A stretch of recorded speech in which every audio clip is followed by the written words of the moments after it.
사랑하는 영락교회 지체들에게 주 안에서 평화 인사를 전합니다. 오늘은 12월 10일 목요일입니다. 오늘의 묵상 본문은 사도행전 12장 1절로 25절까지의 말씀입니다. 오늘 본문 말씀 12장 1절부터의 말씀은 이렇게 시작합니다. 그때 헤롯 왕이 손을 들어 교회 중에서 몇 사람을 해하려 하여 요한의 형제 야고보를 칼로 죽이니 헤롯 왕이 교회를 핍박하기 시작했다는 것이죠. 이 핍박이라고 하는 것은 주후 43년, 44년경에 일어난 사건이었는데 여기 말하는 헤롯 왕은 헤롯 아그리빠를 의미하는 거죠. 우리가 성경에 나오는 헤롯 대왕의 손자입니다. 그는 어렸을 때 로마에 인질로가 있었다고 하죠. 그런데 그래서 로마 황실의 배경, 로마 황실에서 같이 자랐기 때문에 그 시대 왕이 된 클라우디오 황제하고 굉장히 절친한 사이였다고 해요. 그 앞에 왕이었던 칼리귤라 왕, 아주 그 악독한 황제로 아주 역사적인 인물이죠. 그런 칼리귤라 황제가 암살당한 뒤에 클라우디오 황제가 즉위하니까 그것을 도운 공로로 이 팔레스타인의 왕으로 임명이 된 것이죠.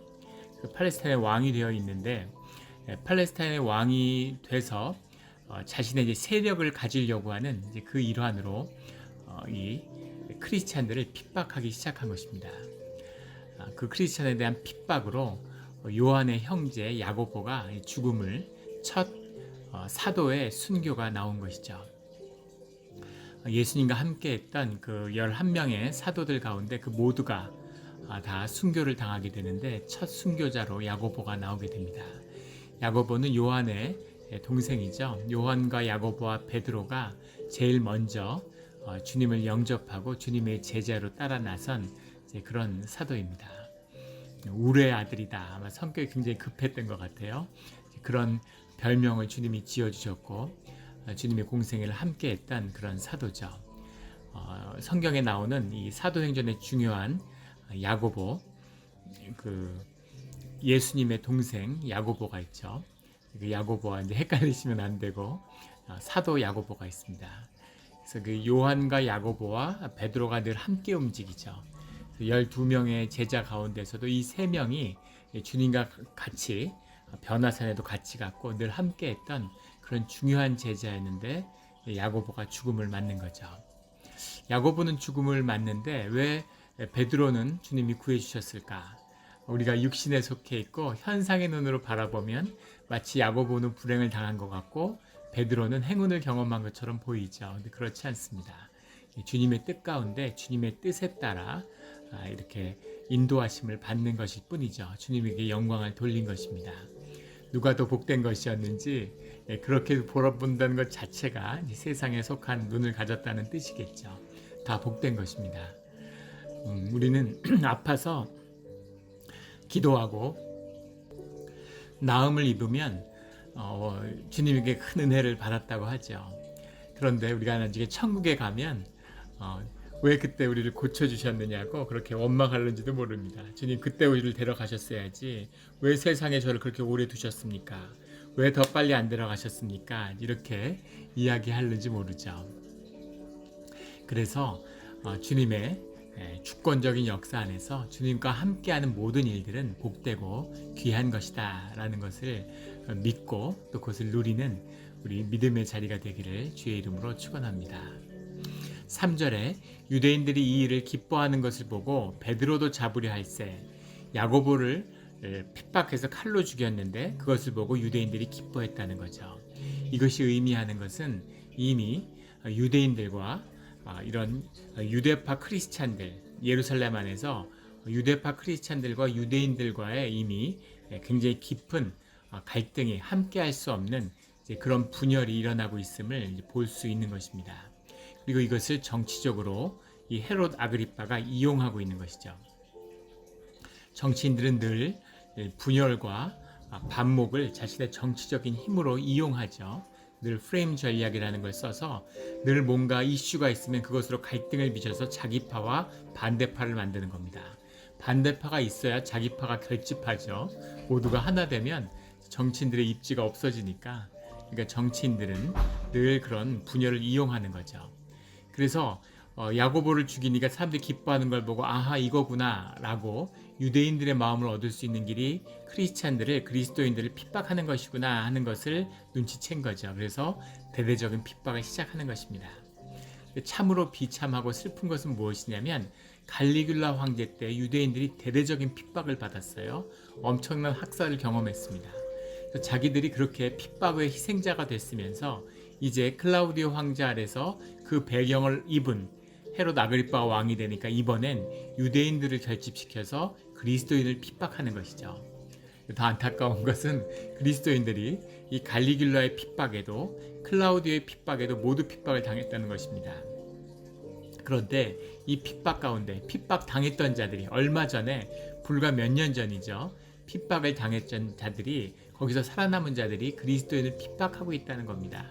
비참한 인간의 모습이죠. 이런 정치인들의 농간, 세상의 농간이고 사단의 농간이죠. 이 농간에 놀아나는 것입니다. 오늘날도 현상을 보면, 세상을 보면 똑같죠. 정치인들은 늘 분열과 반목과 갈등을 조장하고 거기에 사람들이 놀아나는 것입니다. 본질을, 실제를 바라보는 자들은 이런 현상의 농간에 절대 놀아나지 않죠. 주님의 일을, 본질의 일을 바라보는 것입니다. 이런 악한 세상의 굴레를, 사슬을 끊어버리는 우리 믿음의 사람들이 되기를 예수 그리스도 이름으로 축원합니다. 베드로도 잡으려 할세. 베드로도 야고보와 함께 가장 중요한 지도자 중에 한 명이니까 베드로를 잡아들이려고 하는 거죠. 그때가 무교절 기간이라. 무교절이라는 건 우리가 여러 번 나눠서 잘 알고 있는 기간이죠. 니산월이라고 하는 이제 새해죠. 유대인들의 태양력으로 하면 3월과 4월 사이에 걸쳐 있습니다. 그래서 그 무교절이라는 것은 니산월에 7일이 되는데, 니산월의 15일, 그러니까 3월과 4월에 딱 그 경계선에 6월절이 시작합니다. 6월절의 시작 이제 일주일 전이죠. 그때부터 이 누룩이 느지 않는, 그런데 빵을 먹고 쓴 나물을 먹으면서 이제 6월절을 기다리는 무교절이 시작되는 겁니다. 그 무교절 기간에 베드로를 잡아들였다는 건 무교절 기간이 되면 6월절을 앞두고 유대인들이 예루살렘으로 결집하기 때문이죠. 모여드는 거죠. 순교자의 행렬이. 그래서 예루살렘에 발 디딜 틈이 없게 사람이 모이는데 그때에 복음이 선포되는 것을 막으려고 하는 그런 의도도 있었겠죠. 그리고 사람들이 모였을 때, 그 유대인들이 모였을 때 항상 소요가 일어날 수 있고 그 분노가 로마로 향할 수도 있는 거죠. 두려움이 팽배하는 시기입니다. 그 두려움과 그 분노의 투사를 그리스도인들에게 돌리려고 하는 거죠. 유대인들이 그 분노가 그리스도인들을 핍박하는 것으로 그 분노를 희생양을 삼으려고 하는 그런 의도가 있었겠죠. 4절에 잡음에 옥에 가두어 군인 넷씩인 내패에 맡겨 지키고 6월절 후에 백성 앞에 끌어내고자 하더라. 예전에 벌써 세 번째 투옥인데 베드로에게는, 예전에는 산헤드린에 있는 그런 성전에 속한 자들, 성전의 가드들에게 붙들린 것입니다. 그러니까 아무래도 느슨할 수밖에 없죠. 근데 지금은 이 헤롯의 군인들에게 붙들려 간 것이에요.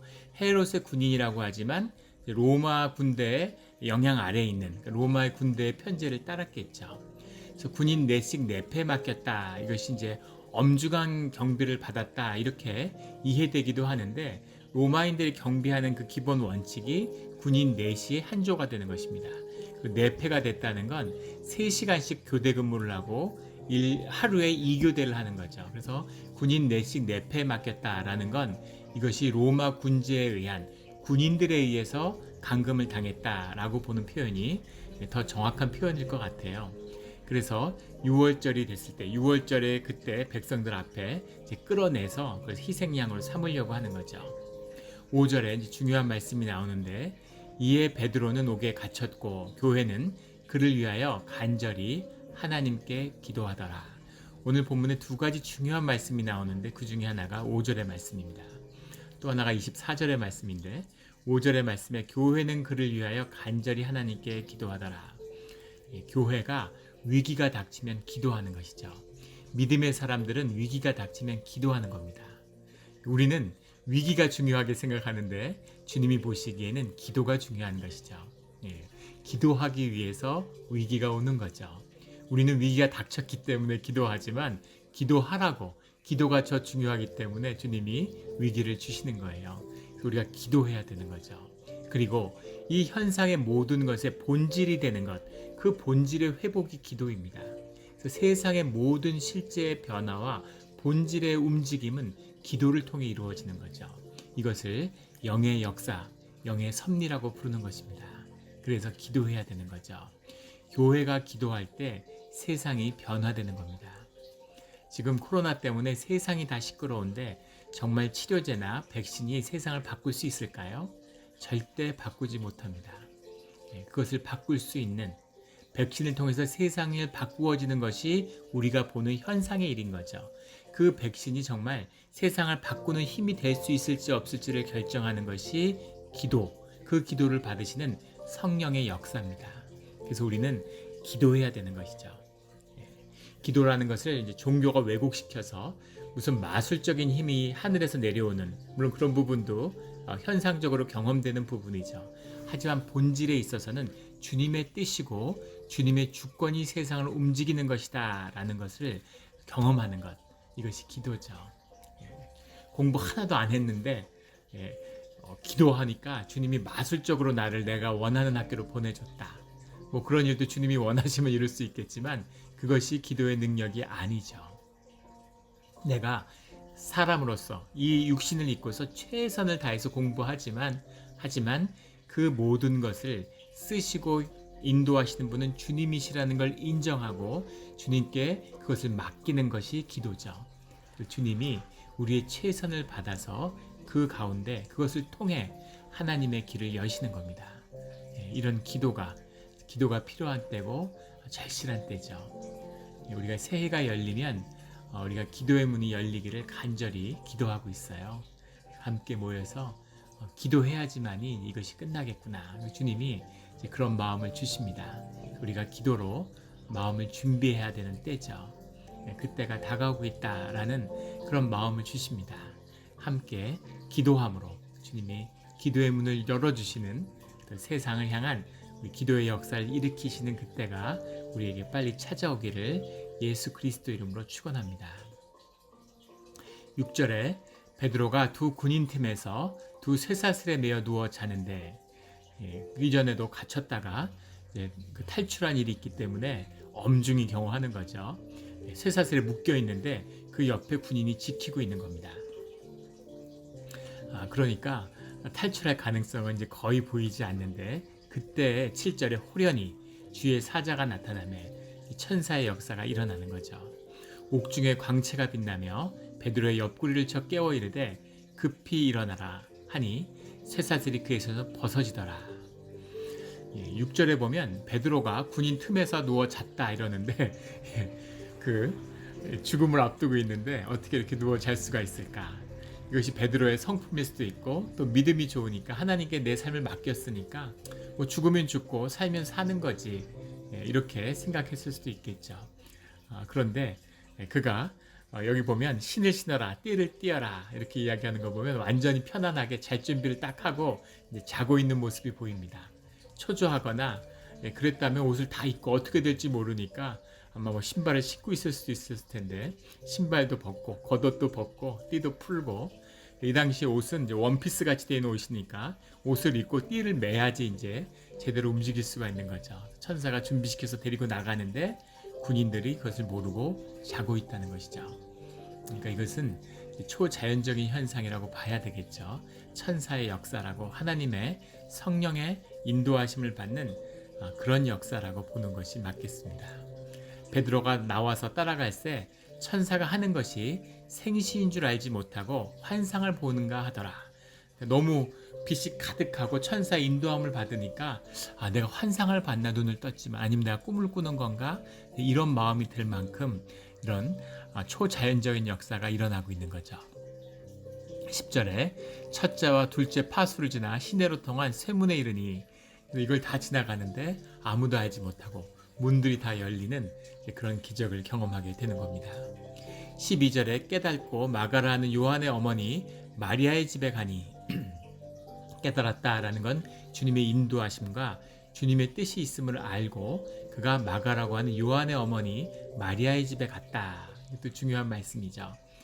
마가라고 하는 요한은 어, 헬라식 표현이고 이제 마가는 이제 유대식 표현이죠.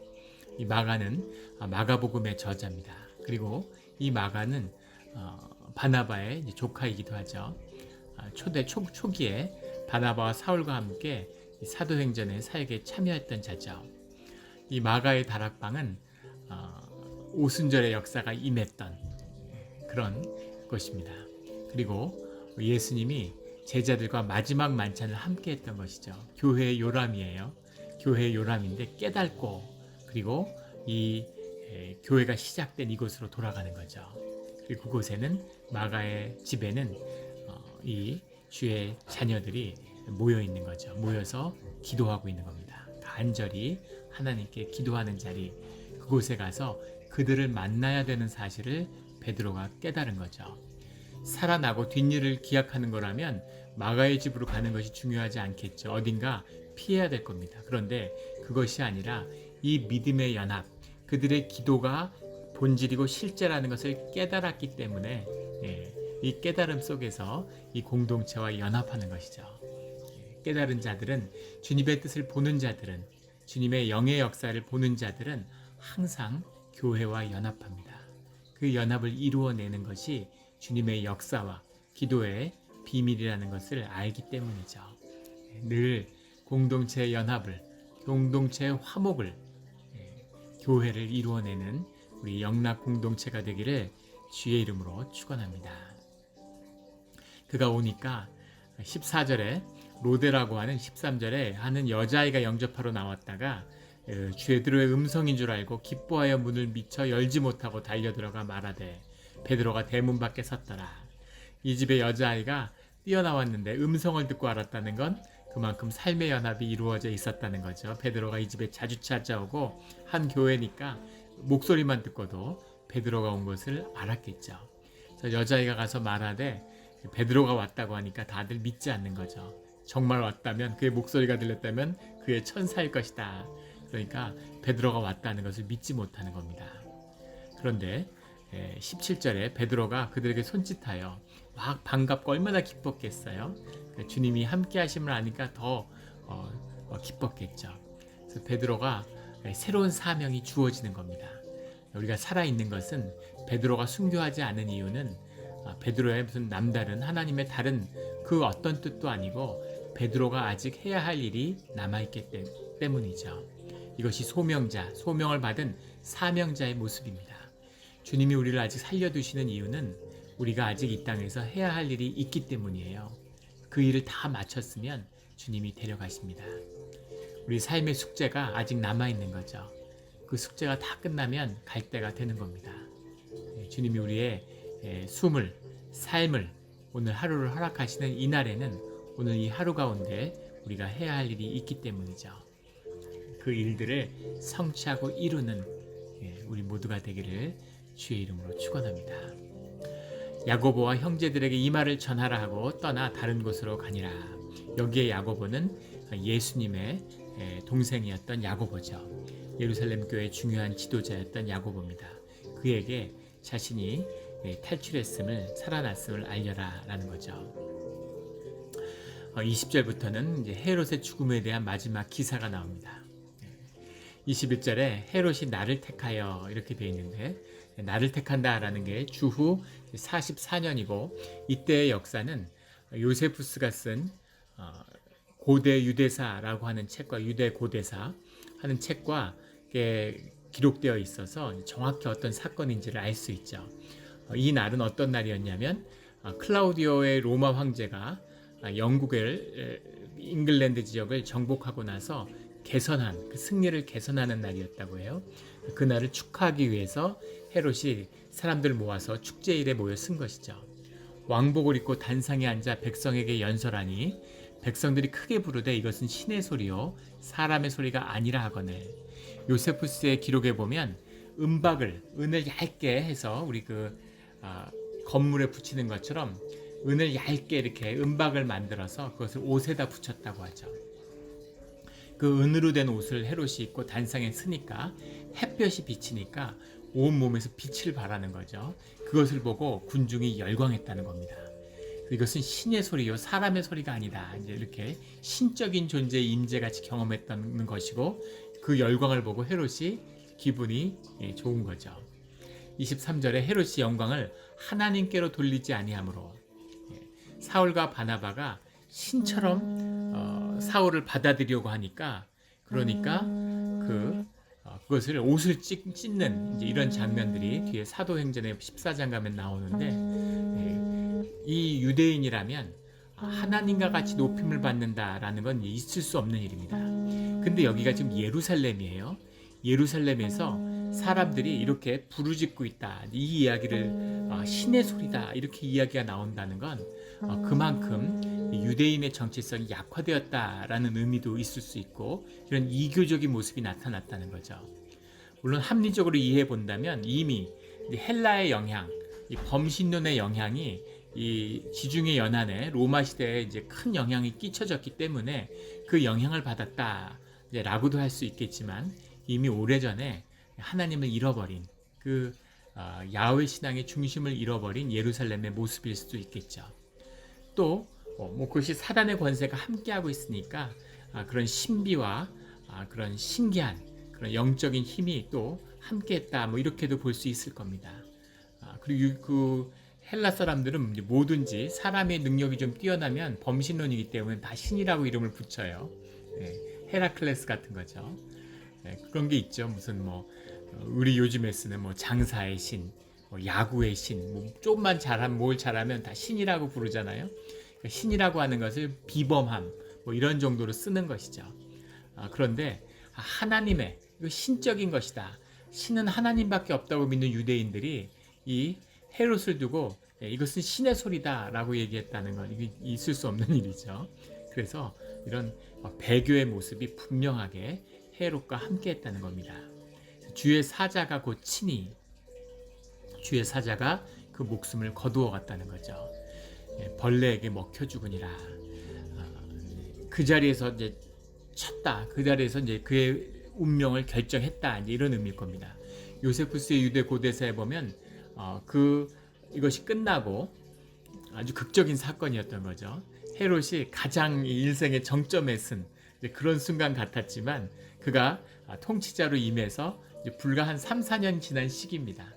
근데 그 짧은 시기에 이제 못된 짓을 하고 이 유다의 하나의 사람들의 민심을 완전히 획득해서 그 지도자로 선 듯한, 그런 모습으로 선 듯한 그 자리에 쓴 모습에서 주님이 그의 생명을 취했다는 것이죠.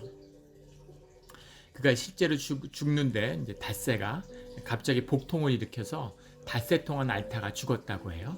근데 그 기록에 신기한 것은 그의 몸에서 벌레들이 나왔다는 겁니다.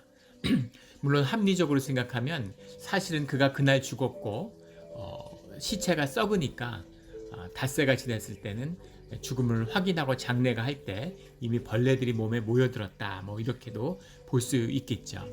아니면 위장병이니까 위 안에서 뭔가 다른 벌레 같은 게 나왔을지도 모르겠는데, 중요한 것은 시체에서 벌레가 나왔다라는 것이 유대인들은 굉장한 충격이었다는 겁니다.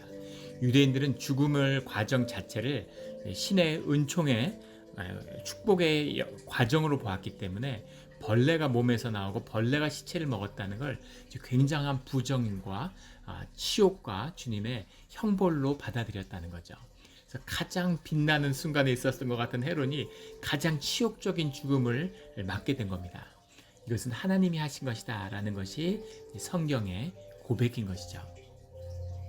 왜 이 베드로의 투옥과 탈옥, 그리고 헤롯의 이 사람들에게 칭송받는 모습이 이 사도행전 12장에 같이 나왔을까? 이것이 12장의 키죠. 어떻게 보십니까? 우리 성도님들은 헤롯은 세상에 누릴 수 있는 걸 다 누린 자예요. 그 시대에 인간에게 허락된, 세상에 허락된 모든 그런 부귀 영화를 다 누린 겁니다. 왕이잖아요. 서양 말에 왕처럼 행복하다 이런 말이 있죠. 왕으로서 권력과 부와 명예와 모든 걸 다 누린 자입니다. 그런데 이 헤롯이야말로 그 시대에 가장 비참한 자라는 것을 성경은 분명히 말씀하고 있는 것이죠. 베드로는 투옥돼서 세 번째 투옥이에요. 그리고 정말 천사가 함께해서 극적으로 탈출하는 건데, 감옥에 안 가는 게 좋지, 감옥에 가서 극적으로 탈출하는 게 물론 탈출 못한 것보다는 낫게 보이지만 우리 눈에는 그게 뭐 그렇게 아름답고 멋진 일이겠습니까? 그런데 그게 아니라는 거죠. 주님의 영광과 주님의 빛나는 그 축복은, 그 복된 역사는, 생명의 역사는 베드로와 함께하고 있는 거죠. 눈으로 보기엔 비참해 보이고 눈으로 하기에는 막 천사에게 이끌림을 받아서 밤에 황급히 탈출하고, 그 다락방에 숨어있는 형제들과 만나서 기쁨을 나누고, 헤롯은 은으로 번쩍 있는 옷을 입고 보석으로 치장한 옷을 입고 사람들 앞에 서서 저 사람은 신이다, 인간이 아니다고 칭송을 받는, 신이, 그 지도자가 서서 신이라고 칭송을 받는데 그런 뭐 세상에서 인간에게 받을 수 있는 더 큰 영광이 어디 있겠어요? 그런데 그런 하나님의 영광을 도둑질하는 이 비참한 운명의 끝이 무엇인가? 시체가 좀먹어서 먹은 것이 비참한 것이 아니라 그의 육신의 죽음이 그의 끝이라고 하는 것이 더 비참한 것이죠. 그러나 베드로에게는 이 생명의 역사, 오늘도 우리가 오늘의 이 사건을 기억하며 묵상하며 그 삶의 의미가 주님 안에서 함께하는 영원한 삶을 살고 있는, 영원한 복 속에 있는 그 축복이 베드로와 함께하고 있다. 이것이 주의 자녀, 믿는 자들과 함께하는 주님의 복된 생명의 축복입니다. 이 축복을 우리가 받고 이 축복을 우리가 누리며 살아가야 된다고 주님의 초청을 받고 있는 것이죠. 이것입니다. 영을 보는 자들은, 살아있는 자들은 이 축복을, 이 복된 주님의 본질을, 실제를 보는 것이죠. 세상을 보고 육신에 속해 있는 자들, 안일함에 속해 있는 자들은 헤롯을, 삶을, 그것을 부러워하고 그것을 위해서 몸부림치는 삶을 사는 것이죠. 그런다고 그런 삶을 사라집니까? 아니죠. 사단에게 영혼을 판다고 헤롯같이 될까요? 이런 일부의 아이콘을 세우는 거죠. 유혹입니다. 덫이죠. 설령 이런 덫을 쓰임 받는다 해도 이것이 더 비참한 것이다 하는 것이 분명한 진실임을 성경이 증거하고 있는 거죠. 24절에 아주 중요한 말씀이 또 나옵니다. 하나님의 말씀은 흥왕하여 더하더라. 이런 핍박과 이런 어려움이 있지만 하나님의 말씀은 점점 더 흥왕하여지는 거죠. 이것이 말씀의 비밀입니다. 지금 어려운 시기예요. 고난의 시기인 건 고난과 핍박이 있고 교회가 모이지 못하기 때문이 아니라 말씀이 흥왕하지 못하기 때문입니다. 말씀이 쇠약하는 시대에 살고 있어요. 이것이 진정한 위기고 이것이 고난인 것이죠. 이 어려움 속에서 하나님이 진정한 고난으로 이것을, 우리가 이 현상의 어려움을 경험하게 될 때, 이 안에서 말씀의 흥왕을 피워낼 때, 그때 이 고난이 말씀이 흥왕하여지는 축복의 역사로 바뀌는 거죠. 그 키를 우리 믿는 자들에게, 주의 자녀들에게, 이 교회의 공동체에게 주신 것입니다. 이것이 너희가 땅에서 열면 하늘에서 열린다라고 하는 이 교회에 주어진 키의 비밀이죠. 이 열쇠를 가진 자들이 기도해야 되지 않겠습니까? 이것을 열어야 되지 않겠습니까? 이것이 주님의 오늘 우리를 부르시는 소명인 거죠. 25절에 바나바와 사울이 부조하는 일을 마치고 이 예루살렘의 어려움 속에 도와주려고 안디옥 교회에서 가져온 이 연보를 나눠주고서 마가라 하는 요한을 데리고 마가와 함께 예루살렘에서 돌아오니라. 새로운 예루살렘 교회에 있었던 이 선교의 이 중심이 이방 교회 안디옥 교회로 옮겼다라고 하는 것, 새로운 시작의 길이 열린다라는 것을 보여주고 있는 것이죠. 이렇게 주님의 역사는 또 전진하는 것입니다. 말씀은 흥왕하여지는 것이죠. 주의 자녀의 복은 쌓여가는 것입니다.